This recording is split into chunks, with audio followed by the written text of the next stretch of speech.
แม่นอย่างไม้ที่เกิดจากการก่อกินของแมงคั่งซึ่งวัตถุดิบทรงคุณค่าในการผลิตสีสารเคลือบเงายา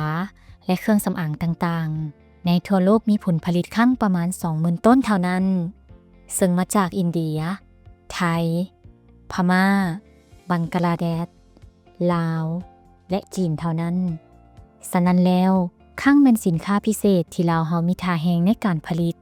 เป็นทางออกหนึ่งในการพัฒนาชนบทให้มีรายรับหลายขึ้นอย่างยืนยง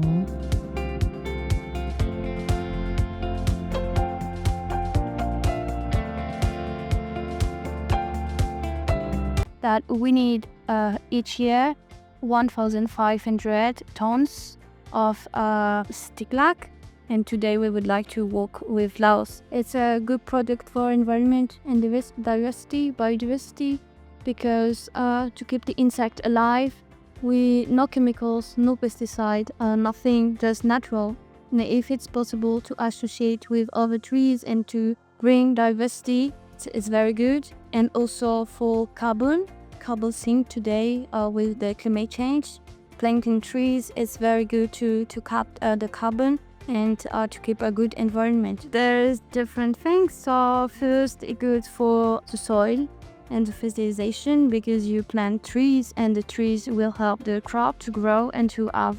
minerals and a better soil. So that could help also the other crop if you associate. In China, usually we buy $5, but in the factory one is already with the transport and the taxes. And here in Laos, I met some researchers that told me that the price was more about $3 to $4, but in the villages.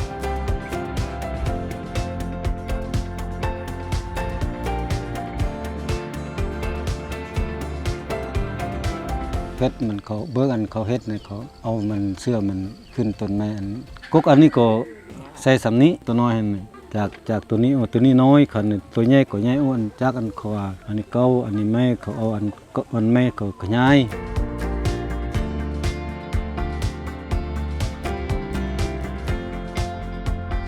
เดี๋ยวนี้เขาปลูกตัวแฮมันเขาปลูกปีกายปลูกอัน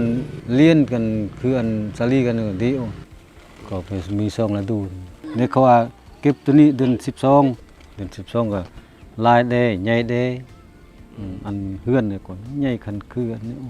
เดือนแล้วก็เดือน6มาเก็บเอาขึ้นกกไว้อันอื่นปีอันแต่หลายกว่าหมู่ก่อนได้อัน7 ปอกปีนี้กับปีกายมันได้น้อยเปา1 2 เปาต่อช่วงนึงปลูกหลายคันเป็น2 เฮกตาร์ 3 เฮกตาร์เดี๋ยวนี้เขากำลังปลูกนี่แต่เดี๋ยวนี้ว่าเขากึบนึงก็ 10,000 ก็บ่ได้หลาย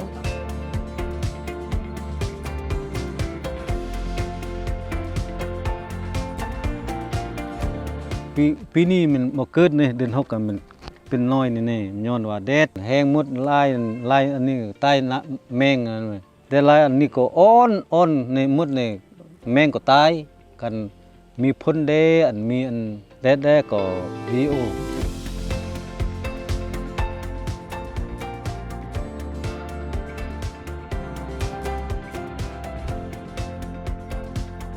บทเรียนนี้สอดคล้องกับหลักการนิเวศกสิกรรมเช่นเพิ่มความหลากหลายของรายรับการคุ้มครองทรัพยากรธรรมชาติและที่ดินและเพิ่มความหลากหลายของชีวนานาพันธุ์